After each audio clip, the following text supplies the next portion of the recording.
आता रहे। वही फरिश्तों को पैगाम देकर अपने हुक्म से अपने बंदों में से जिसके पास चाहता है भेजता है कि लोगों को बता दो कि मेरे सिवा कोई माबूद नहीं, तो मुझी से डरो।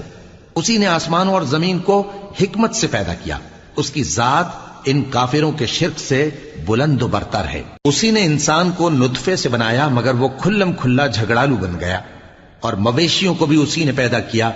उनमें तुम्हारे लिए सर्दी से बचाओ और बहुत से दूसरे फायदे हैं, और उनमें से बाज को तुम खाते भी हो। और जब शाम को उन्हें जंगल से लाते हो और जब सुबह को जंगल चराने ले जाते हो तो उनसे तुम्हारी इज्जत और शान का इजहार होता है।